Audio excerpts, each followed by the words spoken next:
Hello Newcastle fans, TV, and welcome to the preview of Rotherham versus Newcastle. I'm outside St James's Park. It looks like a lovely summer's day, but it's actually quite cold. You can tell autumn has arrived. There's not going to be many days like this. But Rotherham then. So we'll come on to Rotherham in a moment for the preview. We're just going to be talking about Newcastle in general, because obviously the win in midweek, which was phenomenal. If you haven't seen the match experience video that I did, go out and check that out. It was some atmosphere. What a win that was. 3-1 down. Newcastle came back and turned it around and won in quite dramatic circumstances. 4-3 was just unbelievable. A couple of things to come out of that game. I think Newcastle, personally for me, I would like to see Mitrovic and Gale play up top, or at least Perez up top. You know, I think the Diarmi situation, I think Diarmi needs to be rested on the bench. In my opinion, we need to change that around. You know, that's the only main negative to come out of the game from an attacking perspective. I think Gouffran should keep his place. I think Richie should. I think Shelby should, and I think Hayden should come into the midfield as well. The defence will probably pick itself. The likes of Dummett, Yedlin, if Yedlin should be all right.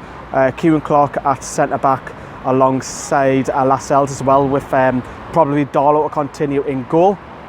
Looking at Rotherham's recent form that they've had recently, they've lost they haven't really got a great form record. They've lost quite a lot of games recently. They've lost 4 out of the last 6 games, only drawn 2 of them.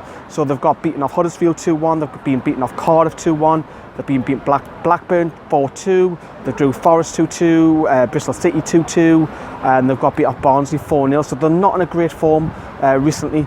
They've only picked up 2 points from the last 6 games. They've scored 8 goals and they've got a whopping 16 conceded. So you would think with Newcastle's attack and Newcastle score goals for fun, you would think this would be quite a big victory for Newcastle. But I mean, I am predicting it's going to be quite a close affair. I think it's going to be a dogged win that Newcastle are going to need in this one. As I've already mentioned, Rotherham are bottom of the league. They've got Alan Stubbs in charge, who obviously used to play for Everton and Celtic. He's come out and said he cannot wait to put his wits against the Champions League winner and Rafa Benitez, which is nice to hear, you know, saying the right things to test his managerial skills. But Rotherham had the worst, as I've already mentioned, Rotherham had the worst defence in all of the league. They conceded a whopping 24 goals already. Apologise about that noise going past me. Nothing much I can do about it as an ambulance. We are next to a hospital as well. So notable players who Rotherham have, you could probably go and ask it, well, to beat Rotherham, who they got? Well, if you look at the players, they've actually got some notable players who you might know. You might know Lee Camp, who used to play in goal for Forest in Northern Ireland. They've got Stephen Kelly, who used to play in the Premier League for Birmingham, Spurs in particular. He used to play for Ireland as right back. Kirk Broadford, who used to play for Rangers. He went to he played in the UEFA Cup final. Greg Halford, who's a seasonal pro, who's played many clubs in the Championship, great free kick taker. They've also got Dexter Blackstock as well, who used to play for QPR and Forest up front as well. So they do have a few key name players, but that's not their main player. Their main player this season is a guy called Danny Ward, who plays up front. He's got 5 goals already, which is impressive for a side being bottom of the league.